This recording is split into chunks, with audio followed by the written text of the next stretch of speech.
வணக்கம். தமிழ்நாட்டுக்கு ஒரு முக்கியமான புயல் எச்சரிக்கை வந்திருக்கு. அது என்ன, அதோட விவரங்கள் என்னன்னு நாம இப்போ விரிவா பார்க்கலாம். தமிழ்நாட்டுல மறுபடியும் ஒரு புயலா? நம்ம எல்லாருக்குமே இப்போ இந்த கேள்விதான் மனசுல ஓடிட்டு இருக்கு. இது சம்பந்தமா வந்திருக்கிற புதிய அதிகாரப்பூர்வ அறிவிப்பு என்ன சொல்லுதுன்னு பாப்போம் வாங்க. முதல்ல ரொம்ப முக்கியமான செய்தி. நாம இப்பதான் போன புயல் பாதிப்புல இருந்து மெதுவா வெளியே வர்றோம். அதுக்குள்ள அதிகாரிகள் ஒரு புது புயல் உருவாக போகுதுன்னு எச்சரிக்கை விடுத்திருக்காங்க. ஆமாங்க, வானிலை ஆய்வு மையம் என்ன சொல்லிருக்காங்கன்னா, வங்கக்கடல்ல ஒரு புதிய புயல் சின்னம் உருவாகிறதுக்கு வாய்ப்பு இருக்குன்னு சொல்லிருக்காங்க. குறிப்பா இந்த தேதி ரொம்ப முக்கியம். டிசம்பர் 14ஆம் தேதிக்கு அப்புறமா இந்த புதிய புயல் உருவாகலான்னு கணிக்கப்பட்டிருக்கு. அதனால நாம இப்போதிருந்தே தயாராக இருக்க வேண்டியது ரொம்ப அவசியம். அப்போ இதனால என்ன ஆகும்னு கேட்டீங்கன்னா, மாநிலத்தோட பல மாவட்டங்கள்ல பிந்துஸ்ரீம் பெய்யிற மழையை விட அதிகமா கனமழை பெய்யும்னு எதிர்பார்க்கப்படுது. சரி, இது வரப்போற புயல் பத்தின விஷயம்.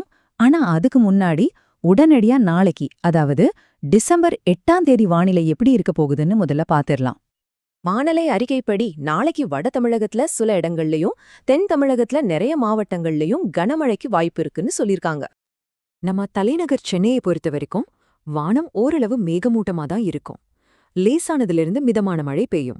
ஆனா அப்பப்போ கனமழையும் பெய்ய வாய்ப்பிருக்கு. இதுல ஒரு முக்கியமான அப்டேட் என்னன்னா, மழை எல்லா இடத்துலயும் பரவலா பெய்யாததால அடுத்த சில நாட்களுக்கு ஸ்கூல் காலேஜுக்கு எந்த விடுமுறையும் இல்லைன்னு அதிகாரிகள் தெளிவா சொல்லிட்டாங்க. அப்போ நாளைக்கு டிசம்பர் 8ஆம் தேதி எந்தெந்த மாவட்டங்கள்லாம் கொஞ்சம் ஜாக்கிரதையா இருக்கணும், வாங்க அந்த லிஸ்ட்டை பார்க்கலாம்.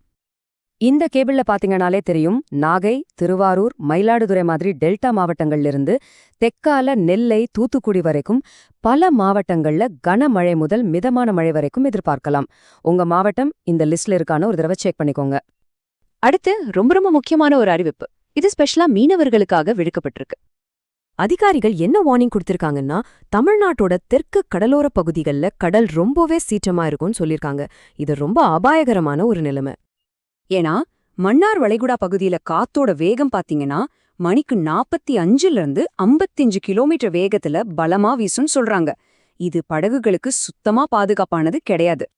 அதனால ரொம்ப தெளிவா ஒரு விஷயம் சொல்லப்பட்டிருக்கு. மீனவர்கள் யாரும், மறுபடியும் சொல்றேன், யாரும் அடுத்த அறிவிப்பு வர வரைக்கும் கடலுக்கு போக வேண்டாம். இது ரொம்ப முக்கியமான எச்சரிக்கை.